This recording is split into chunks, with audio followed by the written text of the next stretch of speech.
Hey guys, good morning. Ang ganda ng panahon natin guys. So ito ngayon ang ating plant na gusto kong ipakita sa inyo.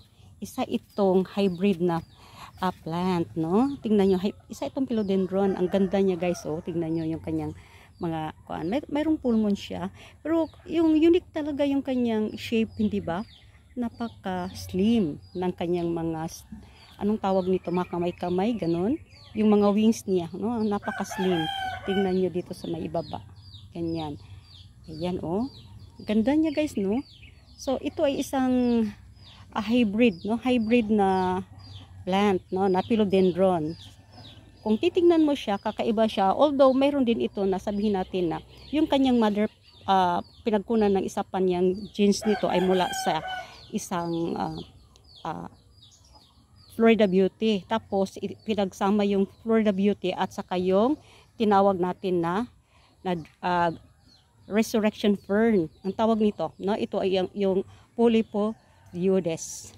Yan, 'di ba? Pinagsama, naging hybrid na siya. So ito ngayon ang resulta, no? Kasi para siyang fern. Kasi para siyang fern na kung saan ay makatulad siya sa isang tortum, no? Pero iba yung tortum sa Polypodioides, no? Na philodendron. Dahil nga sa itong dito niya, iba talaga siya. Okay, so ikukumpara natin ngayon ito sa isa pang hybrid, no? Hybrid ng Florida Beauty at saka tortum, na sinabi natin yung tortum ay magkatulad konti sila ng Polypodioides. Pero ito yung resulta niya, ang Florida Beauty at saka Polypodioides. So ito yung resulta niya, no, yung hybrid na yon.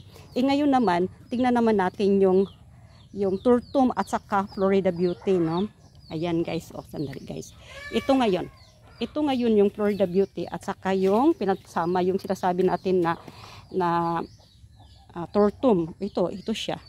So iba din naman ang kanyang na form, no, na hugis pag pinagsama ang tortum at saka Florida Beauty. Na sinabi natin kanina na ang Polypodioides ay parang tortum. So ito ngayon yung tortum at saka Florida Beauty. Yung kanina yun ang yan ang Florida Beauty at Polypodioides. Tingnan nyo yung pagkakaiba nila guys. So nagkaroon sila ng iba't ibang distinct na katangian, no, or beauty na kakaiba sila sa isa't isa. Napaganda din. At saka ito din naman ay maganda rin naman siya, no. So ito ang naging kasi malaki na ito, matured form siya, o malaki na siya na Florida Beauty cross with tortum. Ayan guys. So ayan guys, yun lang guys ang aking ikakwento sa inyo ngayon, yung dalawang plant na puro mga hybrids na maganda sila, no. Ito ngayon yung mga plant natin at saka yung kanina na sinabi ko yun ito ang medyo quite rare, no. So ito yung sinasabi natin na medyo mahal pa ngayon sa market dahil nga sa yung madalang lang ang meron nito. Ayan, yun lang guys, bye guys.